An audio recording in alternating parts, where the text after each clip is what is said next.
오늘 많은 사람들이 이 불순종의 저주를 묻기 때문에 어떻게 말합니까? 예수 믿고 거듭났다고 말하면서 멸망으로 돌아가는 것입니다.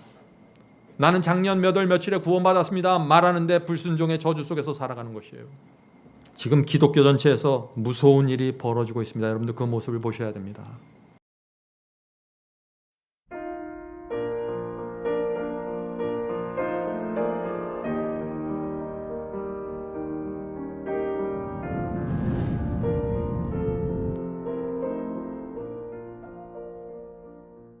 오늘 말씀의 제목은 율법의 저주와 구원받는 경험입니다. 오늘날 기독교에서 크게 혼돈되고 있는 문제가 바로 이 문제입니다. 율법과 구원에 대한 문제입니다. 그래서 오늘 말씀 여러분들이 끝까지 집중해서 들을 만한 가치가 있는 말씀이라고 제가 생각합니다. 성경에는 여러 가지 다양한 주제들이 있는데 오늘날 기독교의 형편으로 볼 때 이 율법에 대한 문제를 이해하지 못하면은 정말 복음을 이해할 수 없고 구원의 경험을 이해할 수 없는 그런 상황이 되어버렸습니다. 그래서 제가 오늘 이 말씀을 좀 나누려고 하는 것입니다. 오늘날 기독교에는 율법을 긍정적으로 바라봅니까? 부정적으로 바라봅니까? 네, 아주 부정적으로 바라보고 있습니다. 심지어 하나님의 계명을 순종할 필요가 없다 하는 이런 말까지 들리고 있죠. 아주 심각한 얘기입니다. 왜 그럴까요? 그것은 바울의 말씀 때문에 그렇습니다. 바울이 율법의 저주라는 표현을 남겼어요. 그래서 많은 분들이 고민하는 것입니다. 율법을 지켜야 되는가 말아야 되는가. 그래서 갈라디아 3장 13절 이 말씀이 오늘 말씀의 주제 성경절입니다. 갈라디아 3장 13절입니다. 그리스도께서 우리를 위하여 저주를 받은 바 되사. 그리스도께서 우리를 위해서 저주를 받아서 우리가 구원받는 것 그것은 좋은데 다음에 나오는 이 단어가 문제예요. 우리를 위하여 저주를 받은 바 되사 율법의 저주에서 우리를 속량하셨으니 기록된 바 나무에 달린 자마다 저주 아래 있는 자라 하였습니다. 많은 사람들이 이 말씀을 읽으면서 어떻게 생각합니까? 그거 봐, 율법은 나쁜 것이고 우리를 저주하는 것이므로 율법을 지키는 그런 신앙을 하면 안 돼 이렇게 생각하는 것입니다. 정말 이 말씀이 그런 말씀일까요?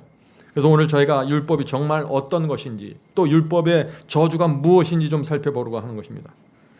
자, 그리스도께서 우리를 율법의 저주에서 구원하셨다고 바울이 말했는데 이 말씀의 진정한 의미가 무엇이냐 하는 것입니다. 분명한 사실은 이것입니다.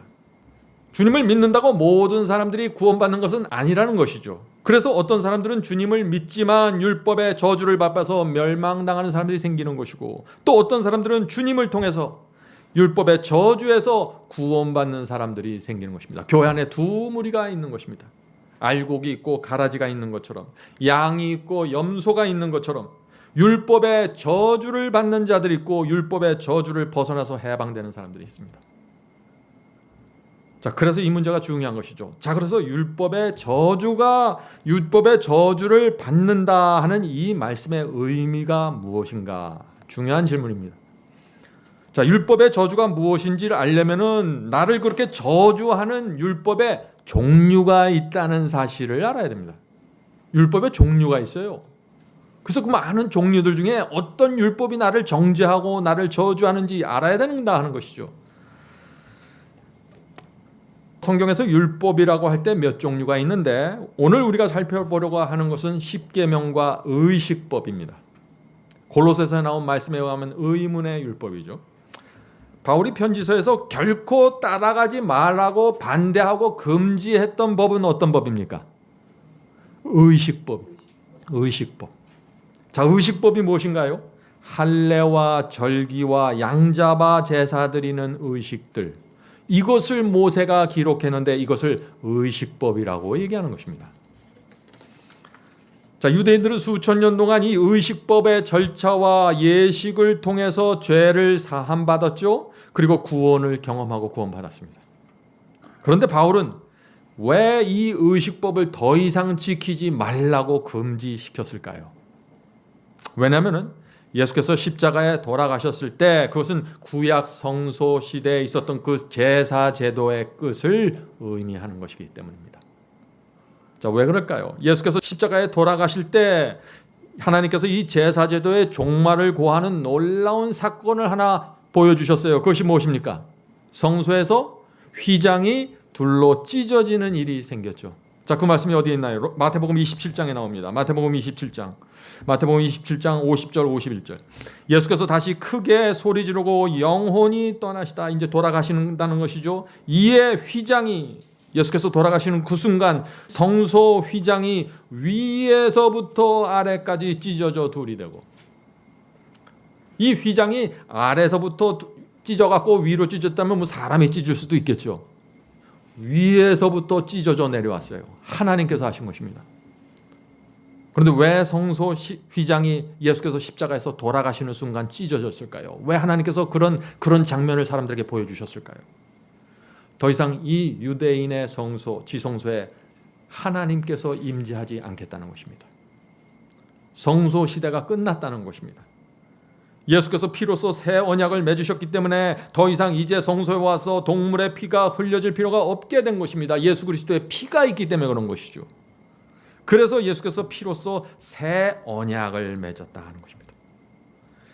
그래서 바울이 그것을 지적하면서 모세가 기록한 그 의문의 율법, 의식법은 더 이상 필요 없게 되었다고 말하는 것입니다. 자, 그 말씀이 어디에 있나요? 골로새서에 있죠. 골로새서 2장 14절입니다. 골로새서 2장 14절. 우리를 거스리고 우리를 대적하는 의문에 쓴 증서를 도말하시고 제하여 버리사 십자가에 못 박으시고. 자, 오늘 많은 분들이 이 골로새서 2장의 말씀을 좀 오해하거나 혼돈하고 있습니다. 자, 어떻게 오해하시나요? 많은 분들이 이 말씀을 지적하면서 구약시대 모든 율법이 십자가에서 폐지되고 도말되었다고 그렇게 생각하는 것입니다. 정말 그럴까요? 아닙니다. 십자가에서 폐지된 율법이 있고 폐지되지 않은 율법이 있다는 걸 우리가 알아야 되는 것입니다.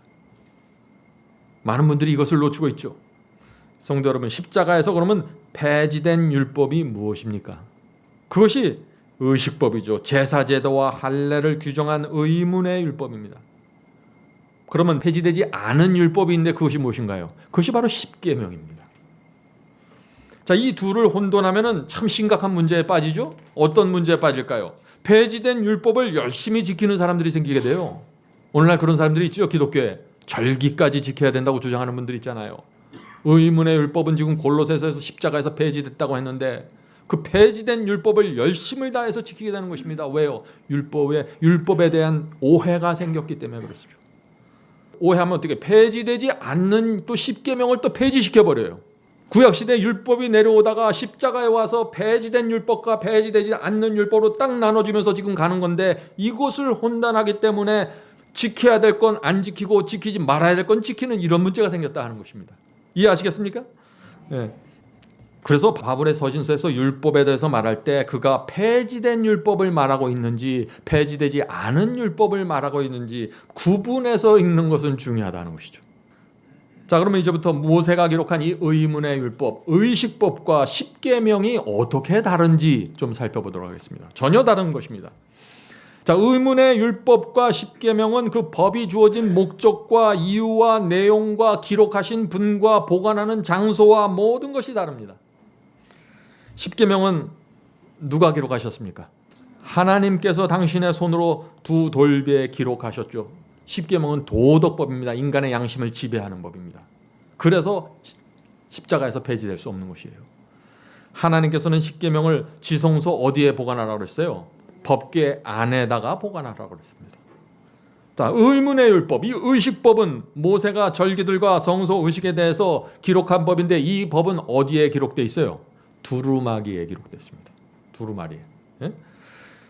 하나님께서 그것을 지성소 어디에 두라고 그러셨어요?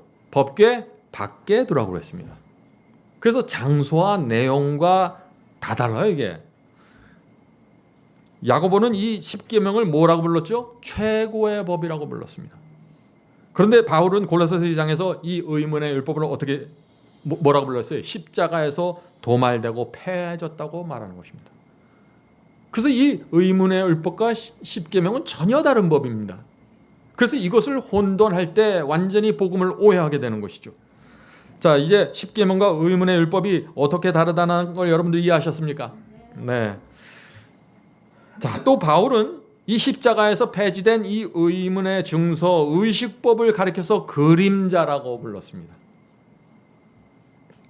왜 의식법을 그림자라고 했을까요? 그림자가 있다는 것은 무엇을 뜻하는 것입니까? 그림자가 있다는 것은 그림자를 만드는 원형이 있다는 것입니다. 어떤 물체가 있어야 그림자가 생기니까요. 자, 그래서 할례와 제사와 또 절기 같은 이런 의식법들이 그림자라면은 그것들의 원형이 무엇입니까? 예수 그리스도를 말하는 것이죠. 자, 그 말씀이 골로새서 2장 17절에 나옵니다. 골로새 2장 17절입니다. 이것들은 의식법들은 장래일의 그림자이니 몸은 원형은 그림자를 만드는 이 몸 원형은 누구요? 그리스도니라. 그래서 그림자는 의식법들이고 이 몸은 그리스도라 하는 것입니다. 자, 바울이 이 의식법을 장래일의 그림자고 예수께서 그리스도께서 이 몸이 원형이 된다고 했는데, 자, 이 말씀이 무슨 뜻입니까? 원형이 오면은 그림자가 사라진다는 것입니다. 성도 여러분, 양의 피가 흘려지고 구약시대 제사를 지내고 구약시대 희생 제물이 바쳐졌지만 그 모든 것은 무엇을 상징하는 것이에요? 원형이신 그리스도의 죽음과 속죄를 바라보도록 인도하는 것들이었습니다. 그들은 양을 잡으면서 구약시대 양을 잡으면서 장차 올 메시아를 바라보는 것입니다. 그 메시아를 믿음으로 받아들이면서 양을 죽이는 것입니다. 그리스도께서 피를 흘리고 돌아가셔서 완전한 대속물이 되자 그 다음부터 이 그림자들이 사라지기 시작하는 것입니다. 할례가 필요 없게 됐고 절기와 양들을 잡아서 제사 드리는 모든 의식들이 더 이상 필요 없게 된 것이죠. 그래서 여러분들이 오늘날 교회에 올 때 또 양을 잡지 않잖아요. 성소에 가서 무슨 의식을 하지 않잖아요. 왜 그래요? 그림자에서 폐지됐기 때문에 그런 것입니다. 자, 이제 질문을 제가 하나 드리겠습니다. 자, 그렇다면 오늘날 기독교에서 왜 율법을 지킬 필요가 없다는 복음이 크게 퍼져나가고 있습니까? 왜 많은 목회자들이 계명은 십자가에서 폐해졌으므로 더 이상 지킬 필요가 없다는 설교를 하고 있습니까? 왜 그럴까요? 이제 여러분들 그 사실을 알 것입니다. 왜냐하면 의문의 율법과 십계명을 구분하지 못하니까 다 통틀어서 그냥 얘기하는 것이에요. 그래서 어떤 때는 폐하여진 율법을 폐하지 않은 것처럼 말하고 폐하여지지 않은 것을 폐하는 것처럼 말하는 것이 오늘날 기독교 형편이라는 것입니다. 그래서 많은 사람들이 혼돈하는 것이에요. 자, 이제 다음 단계로 넘어가죠. 성도 여러분, 바울은 율법의 저주를 받는다고 했는데 그렇다면 이 율법이 어떤 율법일까요? 의문의 율법입니까? 십계명입니까? 예? 우리가 죄를 범하면은 우리를 저주하는 율법이 있는데 그 법이 어느 법이냐 하는 것입니다. 이제 여러분들 점점 대답을 하실 수 있는 준비를 갖추어 가고 있는 것 같습니다. 구약시대 유대인들은 의식법과 십계명 모두에 순종해야만 했습니다. 그렇죠? 십자가 이전에는 의식법이 폐하해지지 않았으니까. 그들이 만약 순종하지 않으면 그들은 이 두 법에 의해서 정죄를 받게 되는 것입니다. 자, 그런데 신약시대가 되면서 십자가에서 무엇이 폐지됐다고 했어요? 의식법, 할례와 절기들이 폐지됐습니다. 그러므로 우리는 할례와 의식법들을 지키지 않아도 정죄받지 않고 저주받지 않는 것입니다. 지켜야 될 의무가 없는 것입니다. 그러나 십계명은 어떤가요? 십계명은 여전히 살아서 그 권위를 갖고 있는 것입니다. 신약 성경에 보면은 어떤 때는 율법이 폐하여졌다라고 어떤 때는 율법이 여전히 살아서 존재한다는 말씀이 두 개가 같이 나오니까 혼돈하는 건데 이제 여러분들이 그 이유를 아시게 될 것입니다. 자, 그래서 예수께서 이런 말씀을 하신 것이에요. 마태복음 5장 17절 18절입니다. 마태복음 5장 17절 18절. 내가 율법이나 선지자나 폐하러 온 줄로 생각지 말라. 폐하러 온 것이 아니요 완전케 하려 합니다. 자, 예수께서 완전케 하신 율법 속에 십계명이 포함되어야 할까요? 그렇습니다. 반드시 포함되어야죠. 내 부모를 공경하라, 거짓말하지 말라, 우상 섬기지 말라 하는 이 법이 폐하질 이유가 전혀 없는 것입니다. 너무나 좋은 법이기 때문에 그렇죠. 자, 계속해서 읽어보죠. 진실로 너에게 이르노니 천지가 없어지기 전에는 율법의 1.1획이라도 반드시 없어지지 아니하고 다 이루리라. 성도 여러분, 이게 무슨 말씀입니까? 예수께서 당신 자신이 성육신 하셔서 계명을 지키는 삶을 모본으로 보여주셨습니다. 그래서 십계명을 완전케 하셨습니다. 계명을 지키는 사람을 이런 것이야. 그 당시 유대인들이 율법주의에 의해서 계명을 바라보던 눈을 완전히 바꾸셔서 계명을 지키는 그것은 이 마음과 동기와 의도에서부터 시작한다는 그것을 예수께서 친히 몸으로 보여주신 것입니다. 이것이 바로 계명을 완전케 하신 것입니다. 그래서 천지가 없어지기 전에는 1.1핵이라도 반드시 없어지지 않고 지켜야 하는 법으로 십계명을 세워주셨다 하는 것입니다. 자, 그러므로 십계명을 지키지 않으면 그 계명이 우리를 정죄할까요? 그렇습니다. 십계명은 십자가 이후에도 여전히 그 권위가 살아있기 때문에 그렇죠. 십계명은 우리를 정죄하고 저주하는 것입니다. 이것이 율법의 저주입니다. 부모를 공경하지 않으면, 거짓말하면은, 우상을 섬기면, 안식일을 기억하여 거룩하게 지키지 않으면 어떻게 된다는 것입니다. 그 십계명이 와서 나를 정죄하고 저주한다는 것입니다. 그것이 율법의 저주예요. 갈라디아서 3장에서 말씀하신. 만약 오늘날 이 진리가 정확하게 이 기독교에 선포된다면 어떤 일이 생길까요? 이 기독교의 전체가 뒤집히는 것입니다. 엄청난 일이 생길 수밖에 없는 것입니다. 왜냐하면 십계명을 반드시 지켜야 된다는 말씀이 세워지면 구원론도 달라져야 되고 예배도 달라져야 되고 복음 전체가 달라져야 되는 것입니다. 여러분들 지금 제 말씀을 따라오고 계시나요? 자, 또 하나의 말씀을 살펴보죠. 또 하나의 문제입니다. 바울은 그리스도께서 우리를 율법의 저주에서 구원하셨다고 했는데 오늘 많은 사람들은 이 말씀을 마치 율법이 우리에게 저주가 되는 것처럼 오해하는 것입니다. 하나님께서, 예수께서 우리를 율법의 저주에서 구원하셨다는데 율법 자체가 저주가 되는 것처럼, 그래서 이 율법에 대한 아주 오해가 생긴 것이죠. 그래서 많은 교회에서 율법을 지키는 자는 율법주의에 빠져서 저주를 받는다 하는 설교들을 하게 되는 것입니다. 성도 여러분, 오해하면 안 됩니다.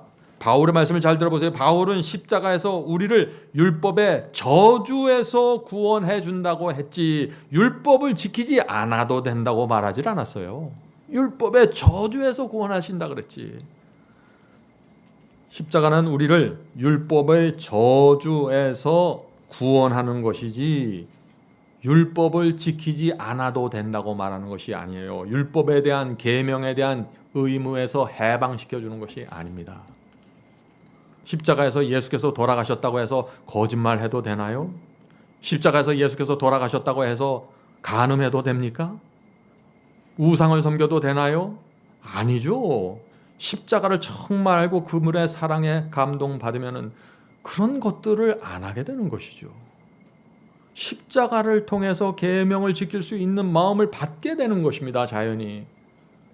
그러므로 정확하게 말하면 율법을 지키지 않는 사람이 저주받는 것이고 율법을 지킨 사람이 저주받는 것이 아니에요. 이해하시겠습니까?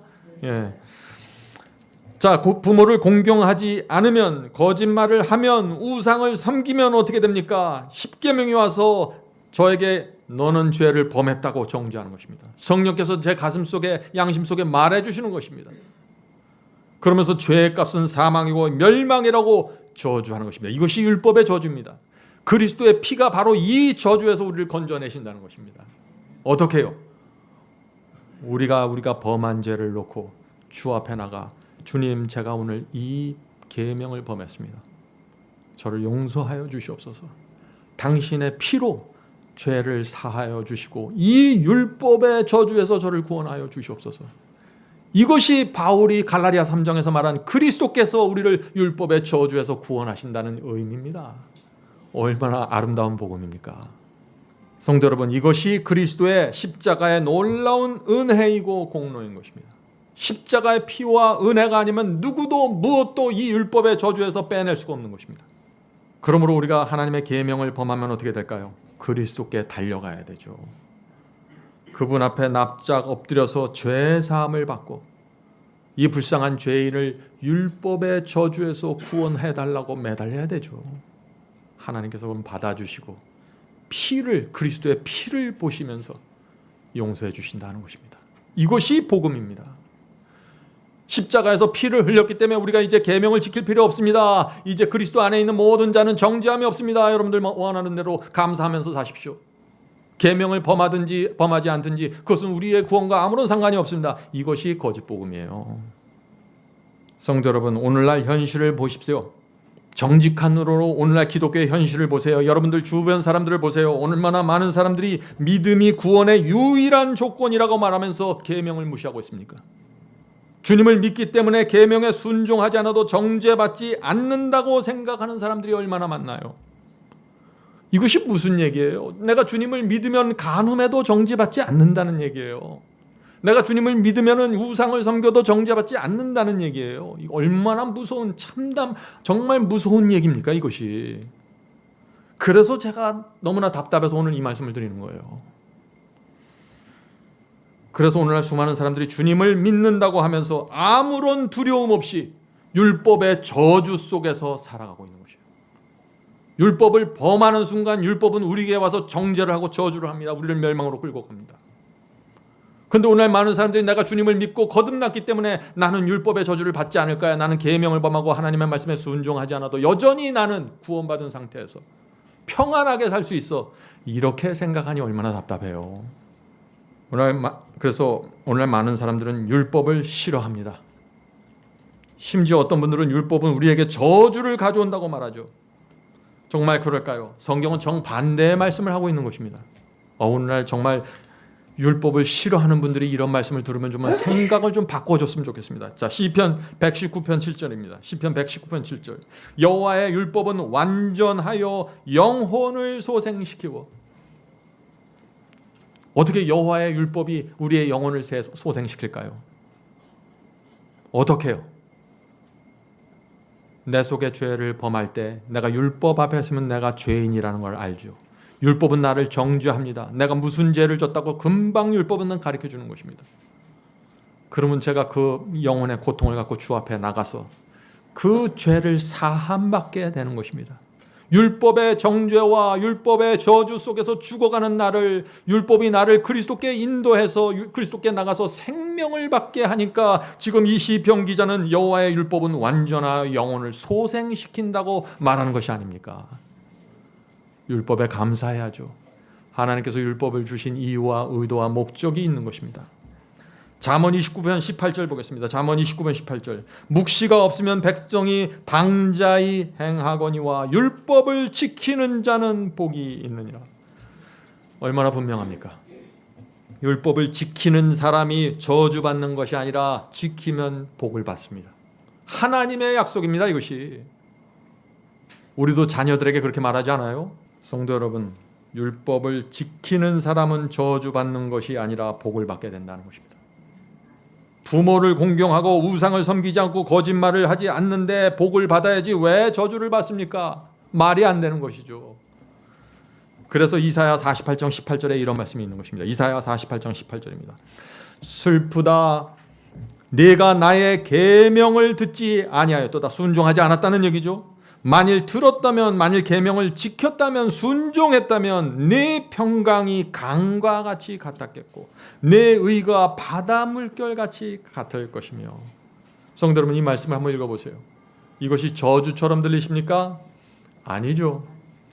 이 이사야 선지자는 계명을 지키는 삶을 살아야 평강이 강처럼 유유하게 흘러간다는 것입니다. 내 영혼 속에서. 계명을 지켜야 의로움이 바다 물결처럼 우리 속에서 넘실거리게 된다는 것입니다. 얼마나 풍요롭고 아름다운 삶입니까? 많은 분들이 이런 말씀을 제가 읽으면 많은 분들이 이렇게 그거 목사님 구약 성경 말씀 아니에요. 구약 성경은 그리고 신약 성경을 봐야죠, 우리가. 저는 왜 그런 사상을 갖고 있는지 모르겠어요. 그럼 구약 성경 떼서 버리고 다니시든지 해야지. 네? 그러면 신약 성경 보죠. 그러면 신약 성경에 뭐라고 되어 있는지. 바울의 말씀을 보겠습니다. 바울도 율법에 대해서 아주 좋게 설명합니다. 로마서 7장 12절입니다. 로마서 7장 12절. 이로보건대 율법도 거룩하며 계명도 거룩하며 의로우며 선하도다. 이제 어떻게 하시겠어요? 신약 성경까지 이런 말씀하고 있는데 폐하여진 율법이 있고 지켜야 될 율법이 있는데 그 지켜야 될 율법 이 10계명은 바울의 말씀처럼 지금도 의롭고 거룩하며 선하다는 것입니다. 모세는 죽음을 앞두고 이스라엘의 제사장들에게 중요한 말씀을 남깁니다. 자, 그 말씀이 어디에 있을까요? 신명기에 있겠죠. 가나안에 들어가기 직전에 이 마지막 호소를 하는 것입니다. 신명기 27장 9절 10절입니다. 신명기 27장 9절부터 10절. 모세가 레위 제사장들로 더불어 온 이스라엘에게 고하여 가로되 이스라엘아 잠잠히 들어라. 오늘날 너희가 하나님 여호와의 백성이 되었으니 너희가 이제 백성이 되었어. 하나님의 백성이 되었으니 그런즉 네 하나님 여호와의 말씀을 복종하여 내가 오늘날 네게 명하는 그 명령과 규례를 행할지니라. 모세가 무엇을 말합니까? 이제 너희가 하나님의 백성이 되었지 않니? 그러니 이제는 여호와의 말씀에 복종하고 계명을 지켜야 한다고 호소하는 것입니다. 그런데 오늘 많은 사람들이 이 모세의 생각과 다른 생각을 갖고 있어요. 어떤 생각을 갖고 있습니까? 이제 우리가 거듭나서 하나님의 자녀가 되었기 때문에 구원받았기 때문에 이제 우리는 더 이상 계명에 묶이지 않아도 됩니다 라고 생각하는 것이죠. 그런 사람들은 모세와 등지고 살아야 돼요. 그런 사람들이 신명기의 그 광야 생활을 모세와 함께 했다면 정말 엄청난 문제에 빠졌을 것입니다. 또 어떤 분들은 이런 말을 합니다. 물론 하나님의 말씀과 계명에 순종하는 것이 좋습니다. 왜냐하면 순종하지 않으면 기도가 잘 안 되고 마음이 불편하니까요. 그러나 어떤 경우에도 구원은 잃어버릴 수 없습니다. 이렇게 얘기합니다. 어떤 경우에도 율법의 저주를 받지 않게 된다. 내가 거듭나고 주님을 믿으면은 내가 율법을 10계명을 범하는 삶을 살지라도 그 저주를 받지 않고 정죄를 받지 않는다는 것이죠. 마음은 불편해질 수 있어도 참 그런 분들은 성경을 다시 봐야 됩니다. 차근차근 다시 보세요. 하나님께서 이 율법을 갖고 어떻게 백성들을 인도하는지. 오늘 말씀을 그런 분들은 꼭 끝까지 들어보시길 제가 간절히 바랍니다. 모세는 이 신명기 28장에서 한 장 전체에서 아주 단순한 메시지를 줍니다. 순종하면 복을 받고 불순종하면 저주를 받는다는 것입니다. 그것이 에덴 동산에 있었던 얘기 아니에요? 처음부터 하나님께서 그것을 선포하시고 시작하신 것입니다. 신명기 28장 65절부터 68절에 이 불순종하는 사람들에게 임하는 저주를 이렇게 설명합니다. 아주 특별한 저주를 얘기하고 있습니다. 신명기 28장 65절부터 68절. 그 열국 중에서 내가 평안함을 얻지 못하며, 자, 순종하지 않고 불순종하면 평안함이 없다는 것입니다. 네 발바닥을 쉴 곳도 얻지 못하고 오직 여호와께서 거기서 너의 마음으로 떨고 눈으로 새하고 정신으로 산란케 하시니. 성도 여러분, 이 사람의 모습이, 이 불순종하는 사람의 모습이 보입니까? 말씀에 불순종하고 내가 알고 있는 지켜야 한다는 사실을 알면서 지키지 못하는 삶을 살아갈 때 마음이 어떻게 돼요? 내 속에 있는 그 고집과 순종하지 않는 그 완악한 마음 때문에 영혼의 평안이 사라진다는 것입니다. 그러면서 성령의 호소를 듣기 때문에 또 괴로운 것이죠. 마음의 평안이 없습니다. 어디를 가나, 내 발길이 어디 가나 발바닥이 편할 날이 없어요. 마음이 안정을 취하지 못합니다. 불순종은 그래서 우리의 몸과 마음과 정신의 쉼을 빼앗아 버리는 것입니다. 이것이 율법이 주는 저주입니다. 66절 보겠습니다. 내 생명이 의심나는 곳에 달린 것 같아서 주야로 두려워하며 내 생명을 확신할 수 없을 것입니다. 불순종하는 사람들이 어떻게 돼요? 불순종하는 사람들은 사고나 사망이나 질병이 날 때 두려워합니다. 불안해합니다. 왜 그럴까요? 내가 주의 말씀에 순종하고 있지 않다는 사실을 알기 때문이죠. 내가 성령의 음성을 외면한다는 사실을 알기 때문에 두려워하는 것입니다. 제가 한 번은 비행기를 타고 미국을 가는데요. 그때 갑자기 에어파켓이나 어떤 바람의 기류가 변하면서 이 비행기가 심하게 요동쳤어요. 그랬더니 그 비행기에 있는 사람들이 딱 두 무리로 나눠지더라고요. 불안해하는 사람과 조용히 기도하는 사람들로. 왜 그럴까요? 불순종의 저주입니다. 자, 계속해서 68절에도 두려운 말씀이 있습니다. 불순종하는 사람들에게 무슨 문제가 빠지는지. 68절입니다. 하나님께서 너를 배에 실으시고 전에 내게 구하여 이르시기를 내가 다시는 그 길을 보지 아니하리라. 자, 이 말씀이 무슨 뜻입니까? 여호와께서 말씀에 순종하지 않고 따라오지 않는 자들은 지금 어떻게 하시겠다는 것이에요? 배를 태워서 돌려보내겠다는 거예요. 다시는 그들이 돌아올 수 없는 곳으로 보내겠다는 것입니다. 얼마나 두려운 말씀입니까? 자, 계속해서 읽어보죠.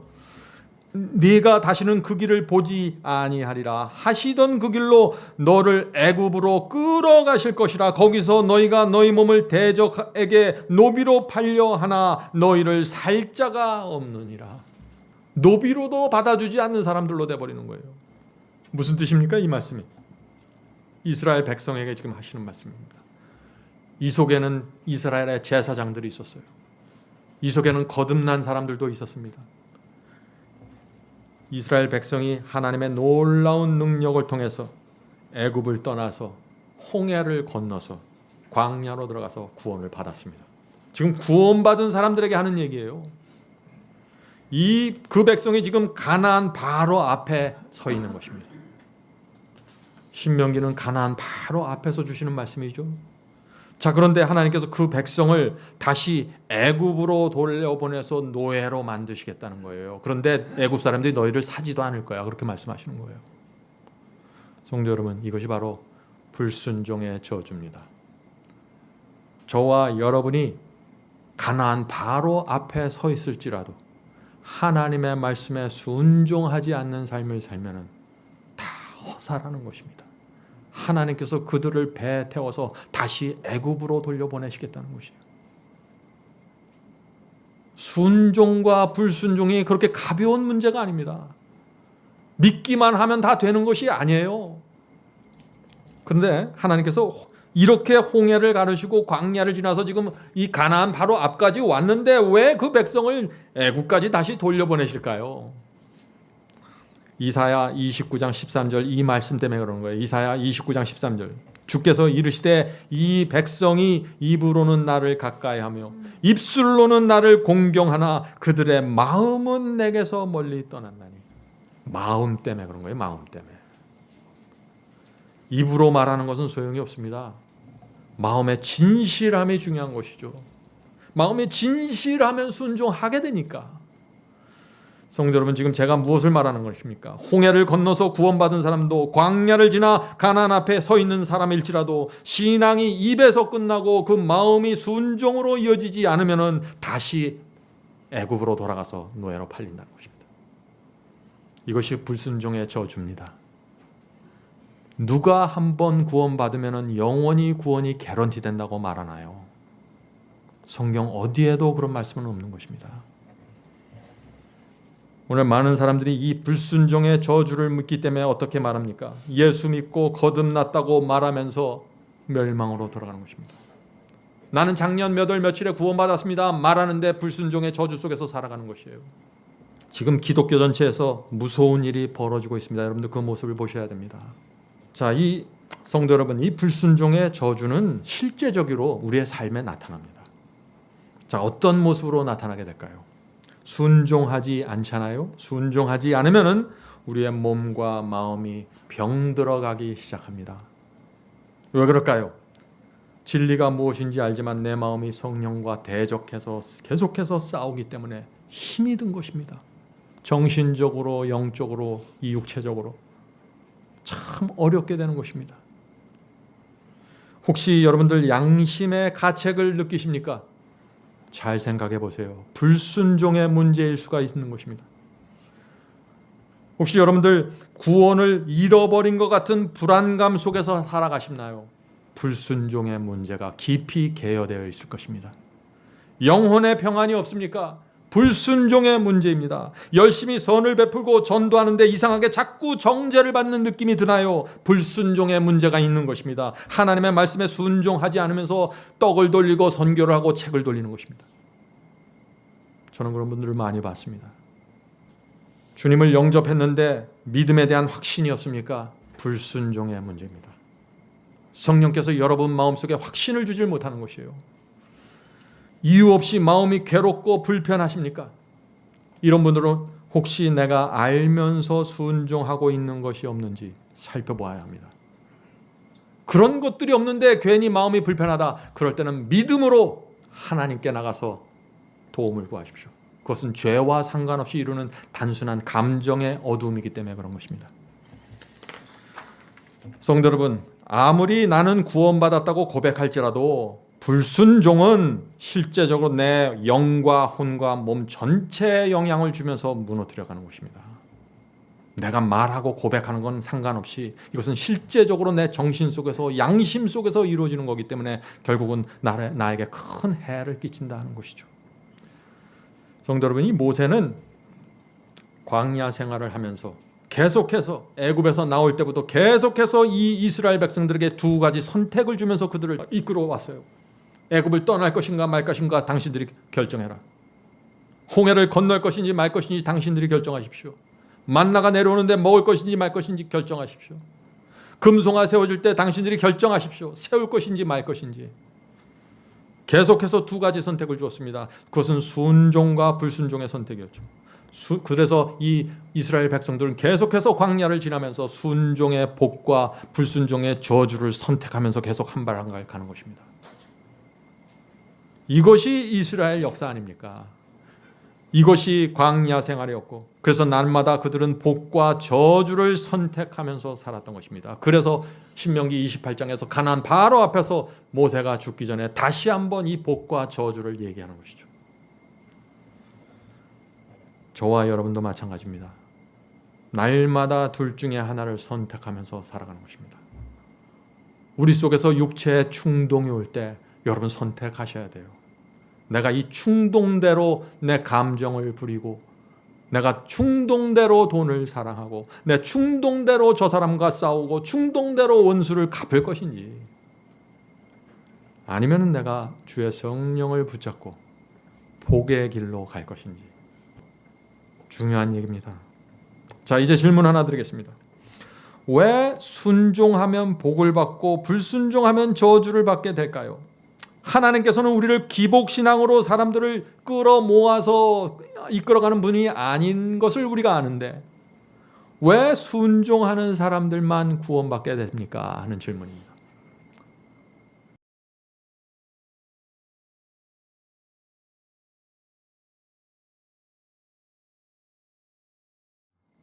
자, 이제 질문 하나 드리겠습니다. 왜 순종하면 복을 받고 불순종하면 저주를 받게 될까요?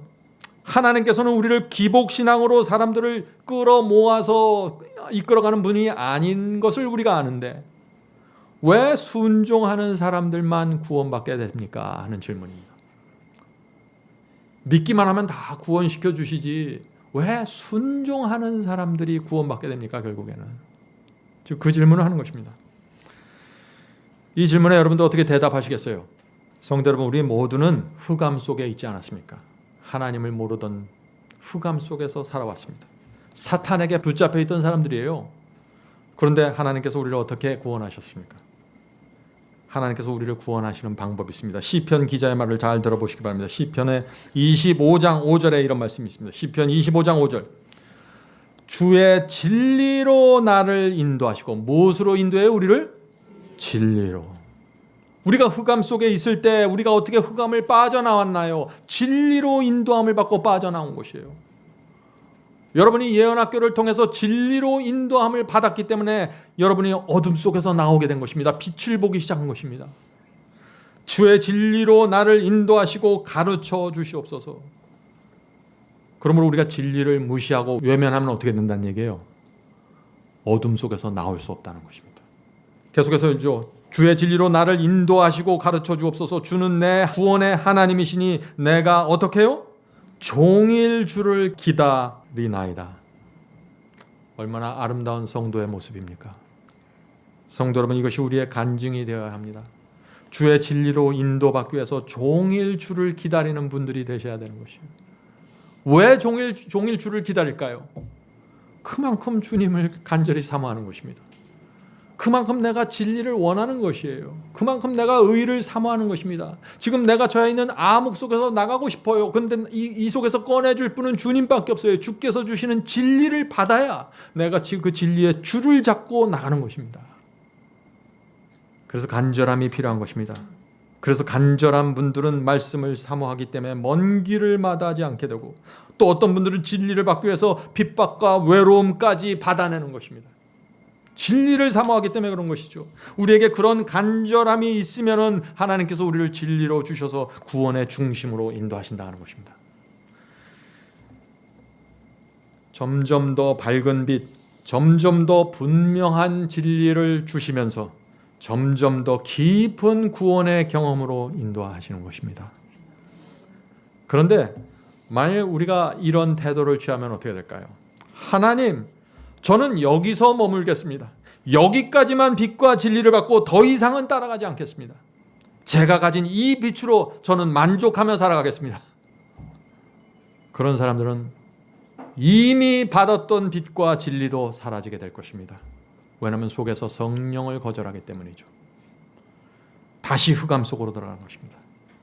다시 애굽의 노예로 팔려가게 되는 것입니다. 여러분들 광야 생활을 보세요. 순종해서 홍해를 건넜습니다. 순종해서 광야를 걸어갔습니다. 그런데 광야 속에서 얼마나 많은 사람들이 불순종으로 멸망당했습니까? 한 번 구원받았다고 끝까지 가나안에 다 들어간다고요? 누가 그래요? 거의 대부분의 사람들은 광야에서 멸망당했습니다. 왜요? 점점 더 밝아지는 빛을 따라가지 않았기 때문에, 계속해서 오는 주님의 말씀을 인도함을 받지 않았기 때문에 그런 것이죠. 이 바울이 그래서 데살로니가 후서에 이런 말씀이 하는 것입니다. 데살로니가 후서 2장 12절 13절. 진리를 믿지 않고 불의를 좋아하는 모든 자로 심판을 받게 하려 하십니다. 자, 성도 여러분, 이 말씀이 무슨 뜻입니까? 진리를 믿고 따라가지 않는 모든 사람들은 뭘 받아요? 심판을 받는다는 것입니다. 두려운 사실은요, 많은 분들이, 오늘날 기독교에 있는 많은 분들이 지금 바울이 말하는 이런 말씀에 관심을 갖지 않아요. 왜 관심을 갖지 않을까요? 한 번 믿고 거듭나면 구원이 이루어졌다고 생각하기 때문에 이런 말씀들이 눈에 들어오질 않는 것이에요. 구원과 진리에 대해서 말할 때 우리가 꼭 한 가지 좀 알아야 될 것이 있습니다. 그것이 무엇일까요? 빛과 진리는 한 자리에 가만히 있지 않는다는 것입니다. 빛과 진리는 어떻게 해요? 한 자리에 가만히 머물러 있지 않어요. 계속해서 밝은 곳으로 움직입니다. 바벨론에서 나올 때 받은 빛이 있고 거기서부터 다시 점점 더 밝아지는 것입니다. 빛은 그것을 계속해서 따라가야 돼요. 그것이 하나님께서 진리로 우리를 인도하시고 진리로 우리를 가르치시는 방법입니다. 여러분들도 여러분들 자녀들에게 똑같이 하잖아요. 3살 때 줬던 가르침 그대로 20살까지 데려가나요? 계속해서 밝은 빛을 주죠. 자녀들에게 정신 차리고 지성과 이성을 가진 성숙한 사람이 되라고 계속해서 교육을 주고 빛과 진리를 주지 않습니까? 하나님께서도 우리를 그렇게 인도하신다는 것입니다. 그런데 오늘 많은 사람들이 5살 때 받은 그 빛 그대로 남아있다는 것이에요. 어린아이처럼 유치한 것입니다. 그래서 교회 다닌 지 20년, 30년이 됐는데 여전히 믿기만 하면 구원받는다는 그 가르침 속에 딱 붙여 있는 것이에요. 비록 그리스도의 생활을 시작할 때 그 빛을 받고 시작했을지라도 계속해서 밝은 빛이 올 때 따라가셔야죠. 그래야 성장하죠. 성도 여러분, 여러분은 진리가 무엇인지 보셨습니까? 여러분이 그것을 보는 순간 진리는 여러분을 좀 더 밝은 곳으로 인도하기 위해서 움직여 간다는 것입니다. 그때 바로 이렇게 빛이 움직여 갈 때 바로 그 순간에 어떤 일이 생길까요? 주님을 믿는다고 말하는 사람들 속에 두 무리로 나누어지는 분리가 생기는 것입니다. 어떤 분리가 생길까요? 밝아지는 진리를 따라가는 사람들과 따라가지 않고 남아있는 사람들로 나눠지는 것입니다. 이것은 교회에서도 나눠지고 가정에서도 나눠져요. 그래서 마음이 아픈 것입니다. 그래서 많은 사람들이 빛을 받으면서 당황하게 되는 것입니다. 왜 나는 이 빛을 받고 이렇게 행복하고 좋은데 왜 저 사람은 거절할까? 이해가 안 되는 것이죠. 빛이 오는 순간 심판이 이루어지는 것입니다. 그래서 받는 자와 거절하는 자. 자, 성도 여러분, 우리는 의인의 경험이 무엇인지 정확하게 알아야 됩니다. 의인이 어떤 경험을 통과하는지. 자, 그 말씀이 어디 있나요? 잠언서 4장 18절 19절에 있습니다. 여러분들 이 말씀을 잘 아실 것입니다. 잠언서 4장 18절 19절. 의인의 길은 무엇 같아서? 돋는 햇볕 같아서 점점 빛나서 원만한 광명에 이르거니와. 자, 의인의 특징이 무엇입니까? 여기서 진리가 점점 더 밝아지면서 광명한 빛으로 나가게 되는데 의인들은 그 빛을 계속해서 따라간다는 것입니다. 해가 뜰 때 새벽에 굉장히 어렵죠. 시뻘건 해가 올라옵니다. 아침 해가 됩니다. 점점 더 밝아서 정오의 광명한 빛까지 갑니다. 그런데 의인들은 어떻게 돼요? 그 빛을 계속해서 따라간다는 것입니다. 그것이 의인의 특징이에요. 의인은 착한 사람이 아니에요. 착한 사람은 불교에도 있고 유교에도 있어요. 하나님께서는 이 의인의 구분을 진리로 판단하시겠다는 거예요. 지금 진리를 받고 거절하는 것으로. 계속해서 읽어보죠. 악인은 그럼 어떤 건가? 악인의 길은 어둠 같아서 그가 거쳐 넘어져도 그것이 무엇인지 깨닫지 못하느니라. 자, 악인의 특징이 뭐예요? 그러면 빛이 보이는데 점점 밝아지는데 그냥 어둠 속에 남아있기로 선택하는 사람들이죠. 악인이 어떤 사람들이에요? 창기예요? 세리예요? 그런 사람들 아니에요. 오히려 그런 사람들 속에 많은 사람들이 구원받았다는 거 우리가 알잖아요. 악인이 무엇입니까? 악인은 빛이 점점 밝아지는데 따라가지 않고 제자리에 남아있는 사람들입니다. 그래서 악인이 어둠 속에 남게 되고 어둠 속에 남아지니까 자꾸 넘어져요. 근데 자기가 왜 넘어지는지도 모르는 거예요. 진리가 없으니까. 모르기 때문에 자기가 구원을 잃어버렸음에도 불구하고 나는 거듭났고 나는 구원받았다고 말아가면서 살아가는 거예요. 언제까지? 예수께서 재림하실 때까지. 그러니까 마음이 답답한 거예요. 제 마음이. 참 무서운 일입니다. 성도 여러분, 마지막 시대도 마찬가지입니다. 성경은 마지막 시대의 의인을 14만 4천이라고 부르죠. 14만 4천인도 빛을 따라 움직이는 사람들이에요. 자, 이렇게 되어 있어요. 계시록 14장 4절. 계시록 14장 4절. 이 사람들은 14만 4천입니다. 이 사람들은 여자로 더불어 더럽히지 않고 정절이 있는 자라. 그 다음에 뭐예요? 어린 양이 어디로 인도하든지 따라가는 자며. 그죠? 분명한 특징이 나오지 않습니까? 어린 양이 인도하는 대로 빛을 따라서 따라가는 이런 사람들. 이 사람들이 14만 4천이에요. 의인들입니다. 한 자리에 가만히 있는 사람들이 아니에요. 성도 여러분, 말씀이 인도하는 대로 따라가셔야 됩니다. 여러분이 지금 어디에 있든 무엇을 하든 그건 상관없어요. 여러분 앞에 빛이 제시됐을 때, 밝은 빛이 왔을 때 그것을 붙잡고 따라가야 됩니다. 그것이 의인입니다. 자, 예수께서 이제 말씀을 따라가야 할 이유를 설명하십니다. 예수께서 왜 말씀을 따라가야 되는지, 말씀을 놓치면 안 되는지 이렇게 설명하십니다. 요한복음 6장 63절입니다. 요한복음 6장 63절. 내가 너에게 이른 말이 뭐요? 내가 너에게 이른 말이 영이요 생명이라. 성도 여러분, 생명을 원하십니까? 여러분, 말씀을 따라가셔야 됩니다. 말씀을 붙잡아야 돼요. 생명은 말씀에서 나오는 거예요. 요한복음 12장 48절 보죠.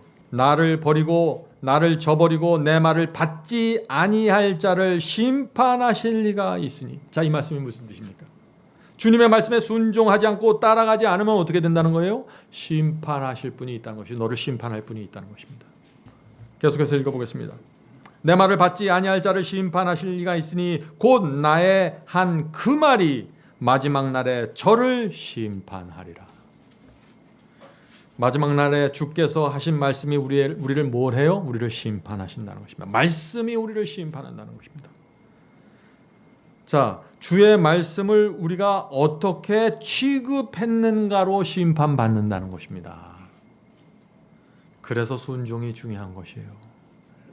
자, 우리가 진리를 거절하고 순종하지 않으면 왜 심판받을까요? 왜?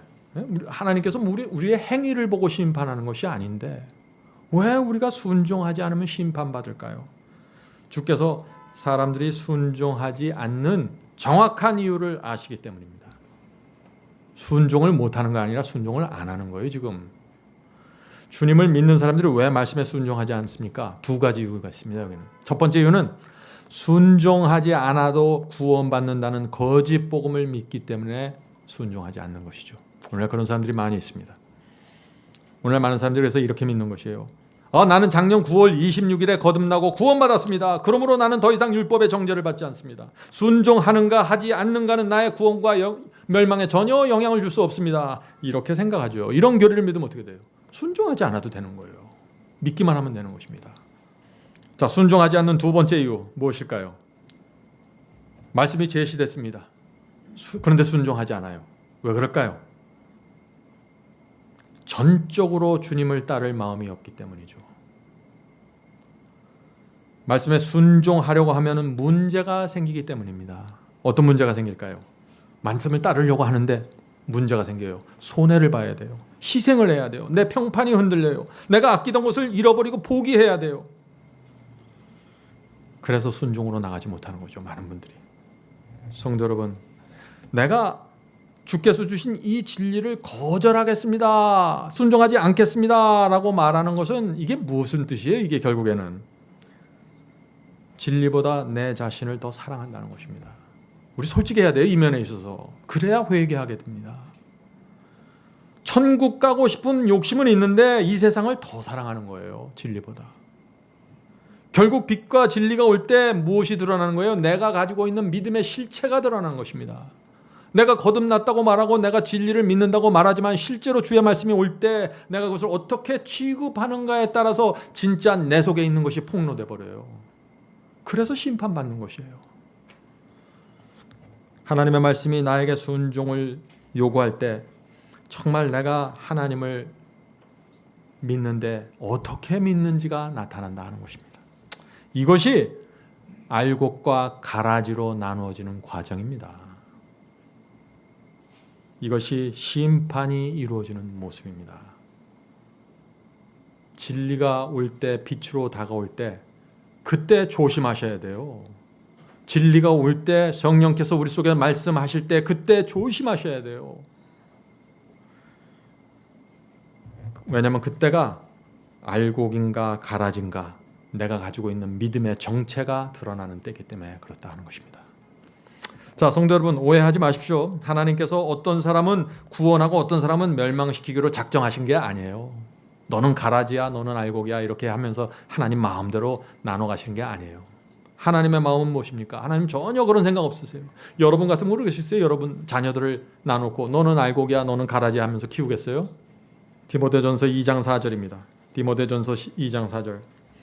하나님은 모든 사람이 구원을 받으며 진리를 아는 데 이르기를 원하시느니라. 하나님께서 원하시는 것이 무엇인가요? 모든 사람이 구원을 받고 모든 사람이 진리를 알게 되는 것입니다. 이것이 하나님의 간절한 소원이에요.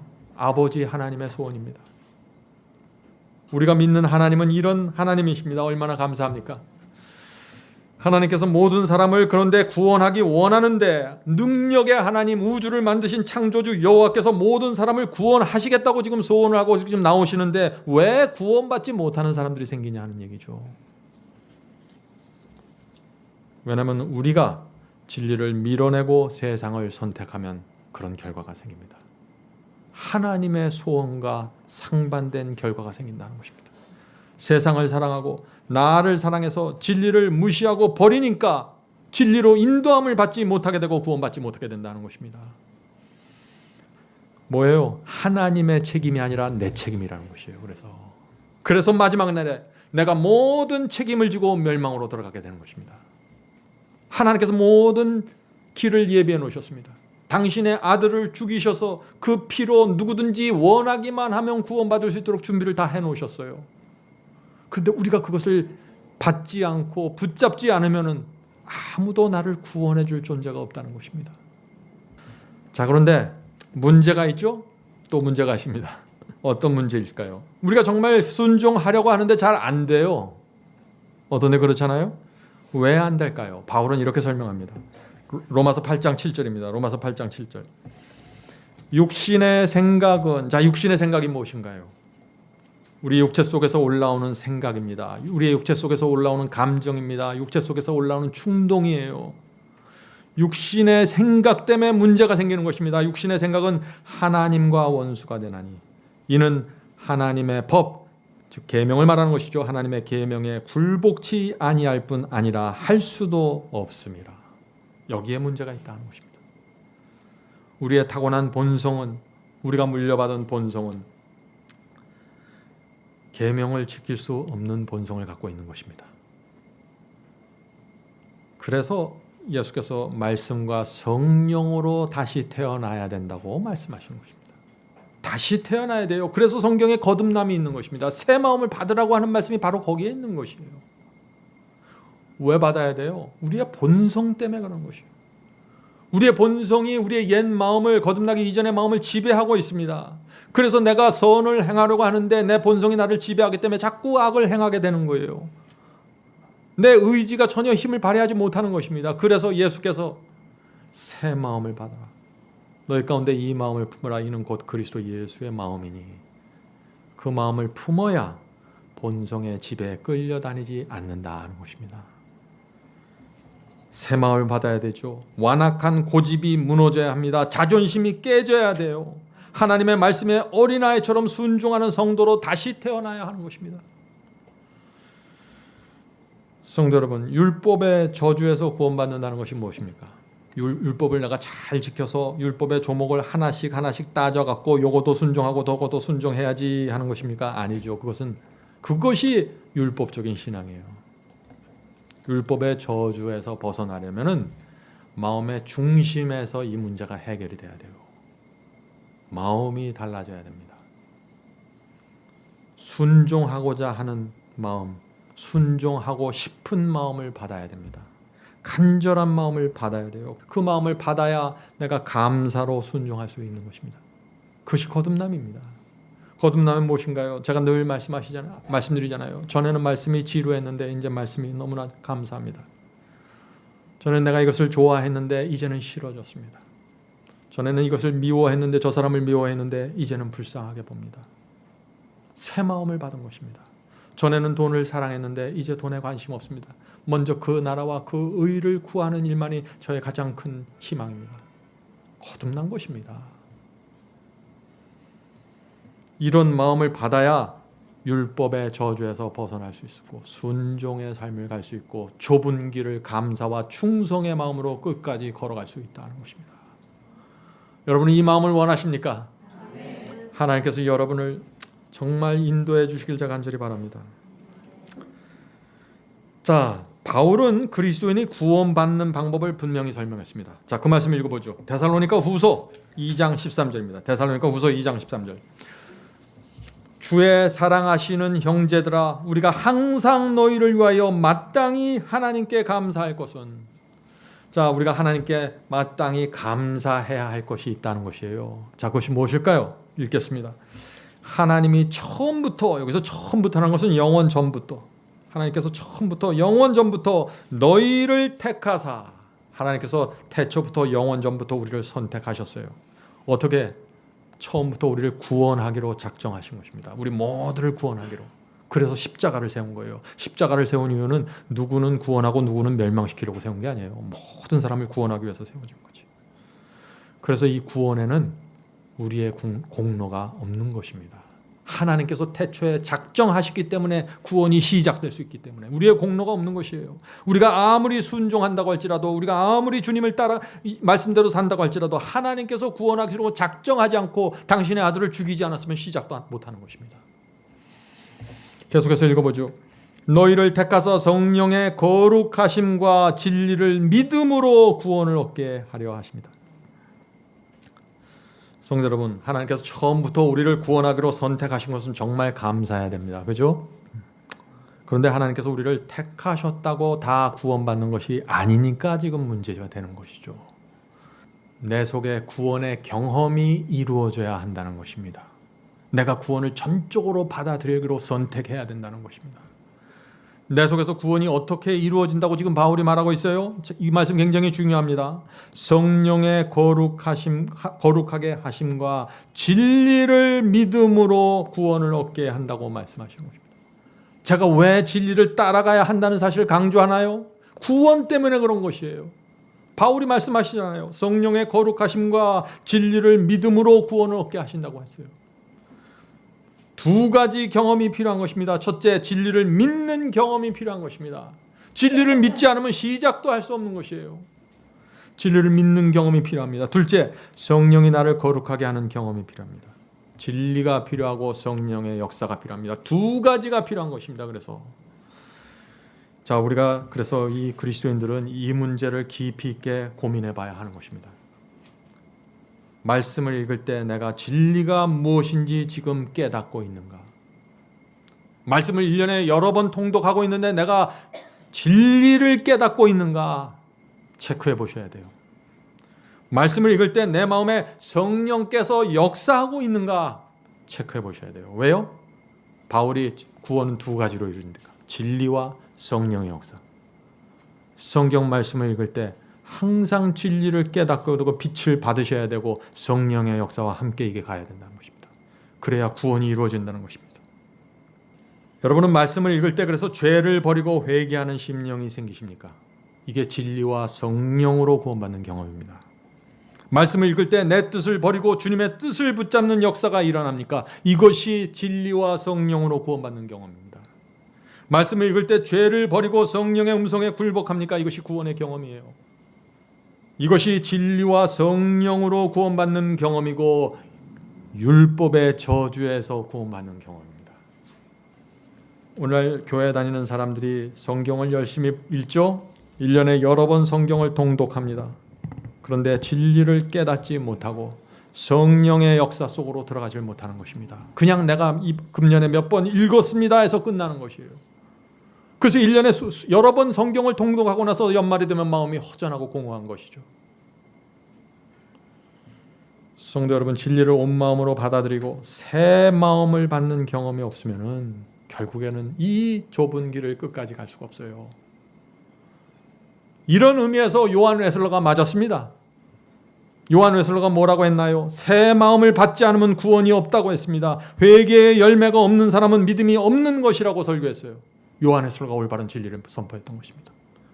그 빛이 오늘날 기독교에서 사라져버렸죠. 성도 여러분, 구원의 경험이 어떻게 이루어지나요? 첫째, 진리를 깨닫게 됩니다. 진리를 깨달으면 즉시 성령께서 오셔서 내 마음을 감동시켜 주시고 내 죄를 알려주시고 내가 회개할 필요가 있다는 사실을 보여주십니다. 남편과 아내의 관계에서, 자녀들의 관계에서, 이웃의 관계에서, 교인들의 관계에서 내가 무엇을 회개해야 되는지 성령께서 직접 가르쳐 주십니다. 구원으로 나가는 길입니다. 그것이 변화하는 것입니다. 죄사함을 받는 경험. 이 죄사함, 성령을 통해서 회개하고 죄사함을 받으면 어떻게 될까요? 죄사함을 받으면 반드시 생기는 결과가 있어요. 그게 뭘까요? 마음밭이 달라집니다. 변화됩니다. 왜 변화될까요? 하나님께 죄를 사함받았어요. 사형받은 것을 내가 탕감받은 거예요. 거저. 사형을 탕감받았는데 마음이 변화되지 않아요? 그 로봇 아니에요, 그건? 상식적으로 생각해 보세요. 사형을 탕감받았는데 그것도 그냥 육신의 죽음, 이 사형이 아니라 영원한 멸망으로 들어가는 그 엄청난 그 사형에서 내가 완전히 탕감받고 해방되었는데 마음이 기쁘지 않아요? 감격이 없어요? 주님께 나가고 하지 않은 그 충성이 없어요? 그건 뭔가 크게 잘못된 거죠, 그거는. 그래서 오늘날 기독교에 참된 칭의의 경험이 사라지게 되는 것입니다. 칭의의 경험이 깊이 들어가야 성화가 나오는데 칭의가 불완전하게 이루어지니까 그 다음부터 성화는 어떻게 돼요? 내 노력과 내 애씀과 내 행위로 나가는 거죠. 그러다가 지치면 또 좌절하고 악순환이 되풀이되는 거예요. 문제가 뭡니까? 탕감받은 경험, 죄사함의 경험이 너무 얄팍했던 것입니다. 성령께서 죄를 탕감하고 내가 정말 회개하고 죄를 버리고 용서받으면 성령께서 우리의 마음밭을 뒤집어 엎어서 옥토로 만들어 주시는 것입니다. 씨 뿌리는 자의 비유에 나오는 그 옥토 말이죠. 그러면 100배, 60배, 30배의 열매가 옥토에서 올라오게 되는 것이에요.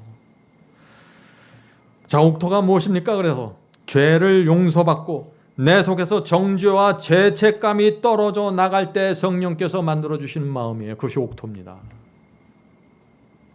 죄책감과 정죄와 마음의 시달림 속에서 살아왔는데 오늘 주님께 나가 그 모든 것을 내려놓고 죄사함을 받았어요. 내 속에서 원수도 떨어져 나가고 미움도 떨어져 나가고 세상에 대한 애착심도 떨어져 나가고 다 떨어져 나가니까 완전히 해방되고 평안으로 들어가는 것입니다. 내 생애는 주께서 인도해 주십시오. 주님께 맡기겠습니다. 나를 책임져 주시옵소서. 이렇게 될 때 그 하나님께서 그 영혼을 붙잡아서 동행해 주시는 것입니다. 그것이 죄사함의 경험이고 그것이 옥토의 마음을 받는 경험이다 하는 것입니다. 성도 여러분, 이것은 교리가 아니죠. 이건 실제적인 변화를 얘기하는 것입니다. 누구나 이 변화 속으로 들어올 수 있습니다. 이 변화로 들어오면은 취향이 달라져요. 생각이 달라지고 목적이 달라지고 사람들을 바라보는 눈이 달라집니다. 평가가 태도가 달라집니다. 감정도 달라집니다. 모든 것이 달라지는 것이에요. 그래서 하늘의 평화 속으로 들어가 버리는 것입니다. 이것을 원하지 않으십니까? 간절한 마음 갖고 매달리면 받을 수 있는 것입니다. 돈에 매달리던 사람이 이제 진리에 매달리게 됩니다.